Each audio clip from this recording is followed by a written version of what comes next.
கடந்த மீன்பிடி தடை காலத்துக்கு பின்பு கடலுக்கு சென்ற மீனவர்கள் ஒவ்வொரு கடலுக்கு செல்லும் போதும் அவர்கள் சிறைபிடித்து கைது செய்து சிறையில் அடைத்து வரப்படுகிறார்கள்.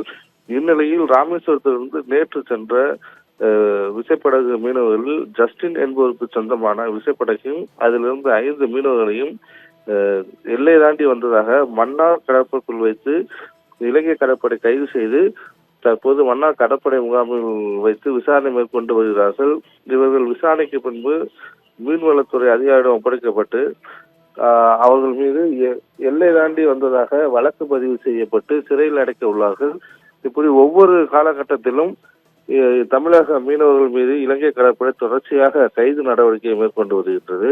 இதனால் இலங்கை இந்தியாவுக்கு இடையேயான பேச்சுவார்த்தையை நடத்திட வேண்டும் என்று ஏற்கனவே கோரிக்கைகள் இருந்த நிலையில் அந்த பேச்சுவார்த்தையானது இன்னும் நடத்தப்படாமல் நிலுவையில் உள்ளது. இது ஒரு பக்கம் இருக்கும்போது அதே போல் கச்சத்தீவை மீண்டும் திரும்ப பெற வேண்டும் என்ற கோரிக்கை தற்போது வலுவாக எழுந்து வரக்கூடிய சூழ்நிலையில் இந்த கைது நடவடிக்கையானது தொடர்ந்து வருகின்றது.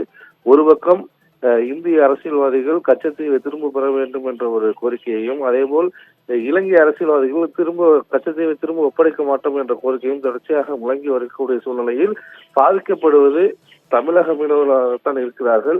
தற்போது கைது செய்யப்பட்ட இந்த 5 மீனவர்களும் விரைவில் வழக்கு பதிவு செய்யப்பட்டு நீதிமன்றத்தில் ஆஜர்படுத்தப்பட்டு சிறையில் அடைத்துள்ளார்கள். இந்த படகும் அரசுடைமையாக இருப்பதால் உடனடியாக தமிழக அரசும் இந்திய அரசும் தலையிட்டு இவர்களை விடுதலை செய்ய நடவடிக்கை எடுக்க வேண்டும் என இந்த மீனவர்கள் உறவினர்கள் கோரிக்கை விடுத்துள்ளார்கள்.